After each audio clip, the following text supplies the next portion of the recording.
My name is Oren Chazan. I'm one of 5 co-founders of Montino Co-Living in the north of Italy. And about a few months ago, when I submitted my speech to Bansko Nomad Fest, I actually sincerely didn't know if the story I'm going to tell today is one of success or failure. So I still don't know, to be honest. It's still to be determined. But what I'm going to share today with you is it's going to be a good story anyway.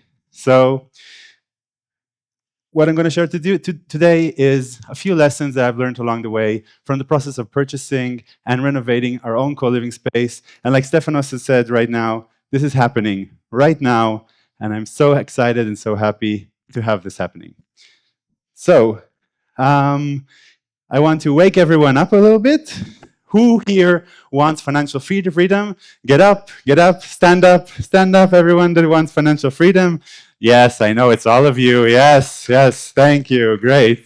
No, stay standing. I want everyone who made an investment, anyone, a real estate, any kind of investment in the past few years, to sit down. So now, give it up for our future investors. Yes, Bansko Nomad Fest, class of 2024. Great. Thank you, guys. So I'm not going to talk about financial freedom. There's plenty of people doing that here. But what I'm going to start with is to talk about fear.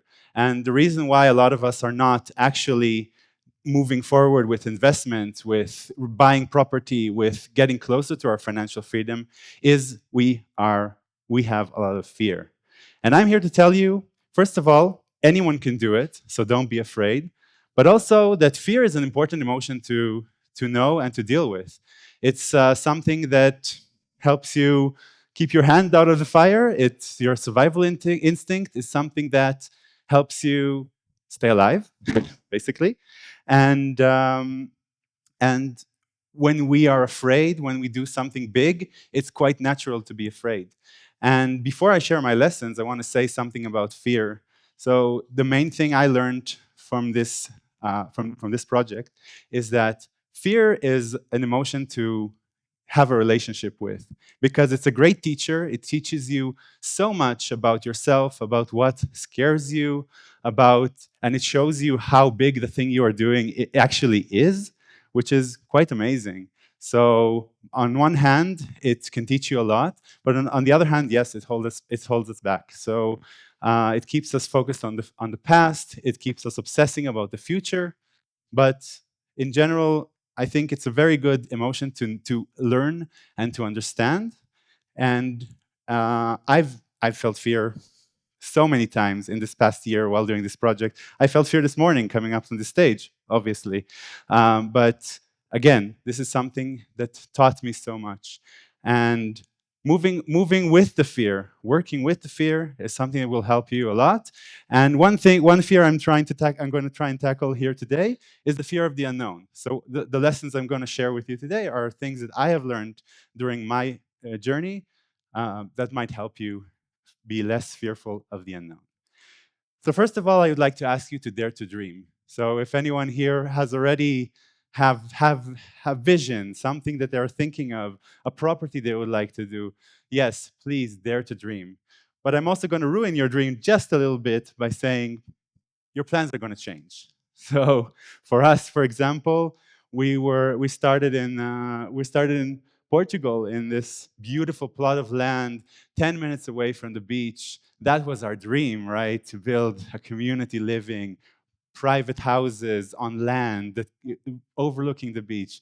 That would have been amazing, right? Like who here doesn't want that kind of project? But yeah, we were already had flights. We were on the way to Portugal. We were supposed to sign the project. The seller decided not to go through with it. So these things happen a lot when you're looking into these kind of deals, and it's just something to know and to be prepared for.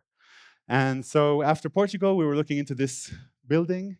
It didn't look like that. It was a building for restoration just in the town of Peniche in northern Portugal. That also went away by somebody snatching part of the building out from under us. And then after Portugal, we were, okay, let's look into other countries. We were looking to Spain, we were looking into Cyprus. We were looking into places in Greece, and finally we ended up in Italy. Why Italy? Good question. Great food, nice nature, nice people, relatively cheap property, apparently. So we were looking into some project in Italy, and we ended up with this beautiful building, an old hotel for renovation that's going to turn into Montino co-living. So everything changed. We started with a very different project that we ended up with, and it was quite a bumpy ride. But the main thing that I've learned from this bumpy ride is that having good partners is such a big thing. Like for me, I know there's a lot of people who like to work alone, who work better alone. For me, always in my life I've worked with partners. My marketing business is working with partners, and having one of the best business partners I could imagine for myself, Eldad, some people here know him, was just so supportive of this ride. It's somebody to bounce ideas off of, somebody to share the load with you, someone that can actually listen to you, someone that complements your skills is so important to going on, and just not doing it alone. Just the fact that we don't have to handle this alone is the best part of it. And while business partners are important, I think the most important type of partners are the local partners. So all these projects that I mentioned before are places that I've never lived in my life. I don't know the language. I don't know Portuguese. I don't know Italian, Greek. I know English. That's what they speak in Cyprus, right? But uh, but without the local partners, it wouldn't nothing of this would have happened. I mean, I have never visited Italy before we started looking into this project. This was my first time into Italy, was to go sign contracts. So this is crazy, but having local partners that speak the language, that can help you bridge some of the cultural gap, the bureaucracy, especially in Italy, the investments, networking, all of this, local partners are so much help. And the third type of partners are something that we had a love-hate relationship, and that's investors. So we had multiple people to start with that were interested in investing in our property, and we ended up investing only a very small group. And I'm just here to say that investors are the most difficult partners to nail, because if you want your friends to invest, you have to, it's very difficult to convince them. And this is why most of what we were doing since the beginning of this project is trying to learn from our community. So to begin with, a lot of our supporters, a lot of the people who were interested in our project were also interested in investing. And it took us quite a while to understand that, first of all, obviously, promises and reality are very different things, but also that some people will support you and will help you a lot and will give you so much information. And that's why we were doing this ping pong with our community all the time during the project. But your supporters are not necessarily your investors. And when it comes down to literally put your money where your mouth is, then it's a whole different story and a whole different set of questions than, okay, let's support you in your journey.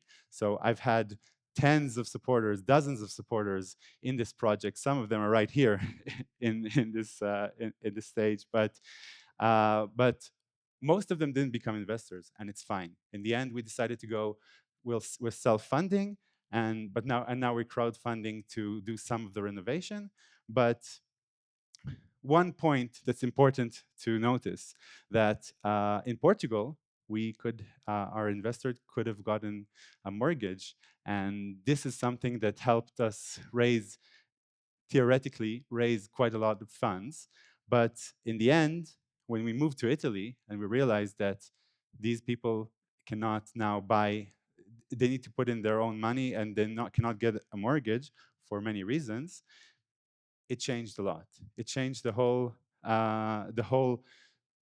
balance of investors versus supporters, and we lost most of our investors in that stage.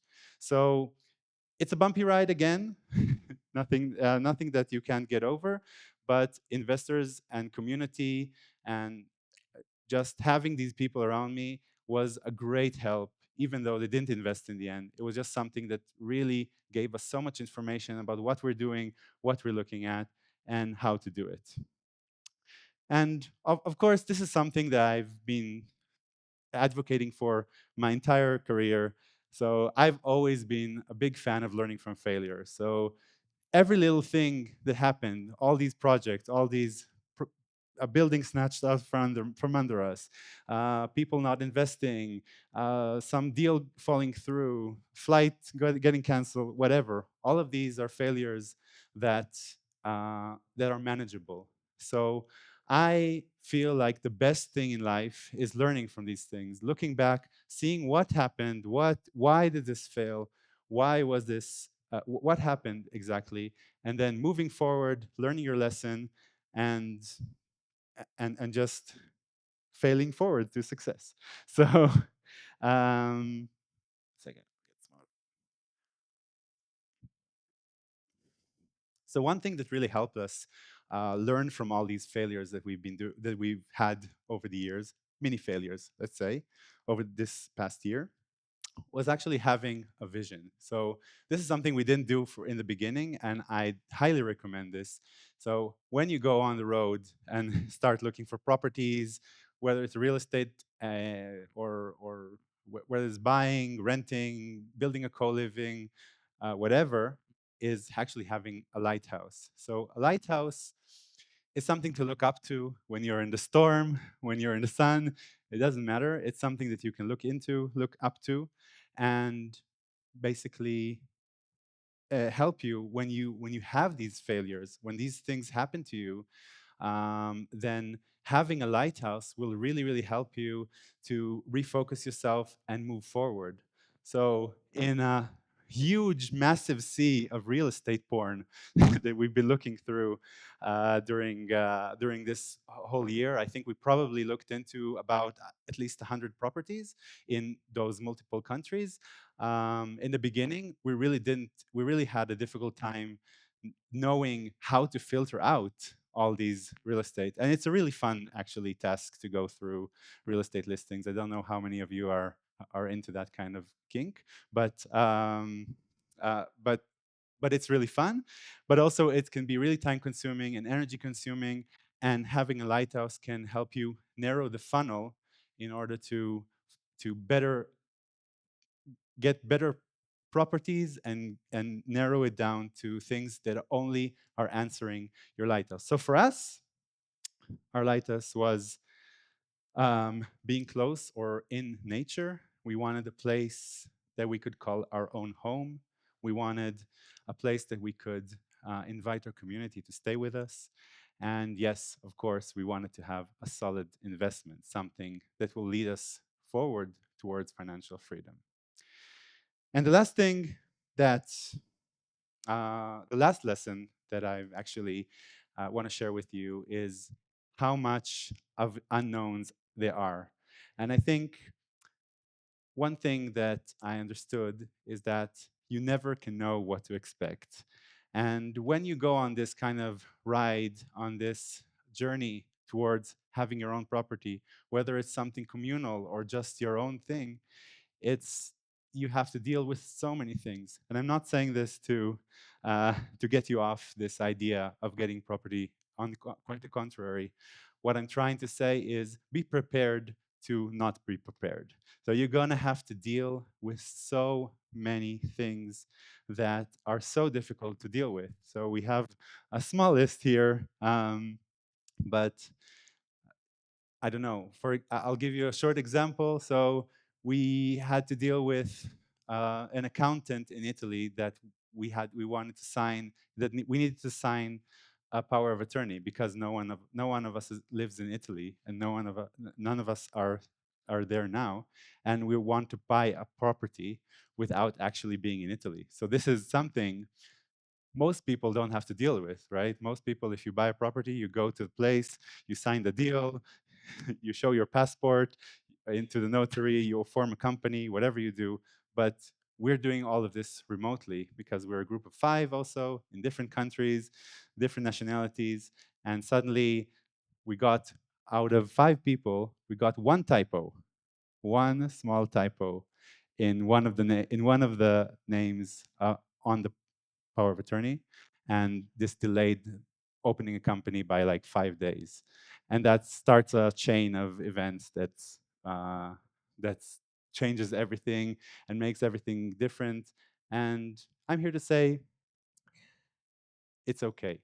These things happen, and all these small failures, all these small things that can go wrong are just part of life, right? We have this happening to us in every part of our lives. So what I'm going to say here is that I hope that your dream, the thing that you're dreaming of, the thing that you are looking forward to, and is something that you can go forward with. I hope that lessons today help you understand what what you're going to face in the future. Find your partners. That's so important. Find your lighthouse. Find your community if you're doing something communal. And basically find find understanding of what these fears are. And I think, and I'm really hoping that everything I've talked about today is going to help you deal with one of the biggest fears we all have, and that's the fear of success. So, we are now crowdfunding, and I'm going to be in the park stage for the rest of the week in the afternoon in the networking area. So please contact me if you have any questions. There's a QR code here for our crowdfunding and a giant one on my back. So find me, talk to me, give me ideas. I want to hear your feedback. I want to hear what you are interested in. I want to hear what co-living experience you've had. So when we build our own co-living, which we're doing right now, it will be something worth visiting. So thank you very much. It was great being here.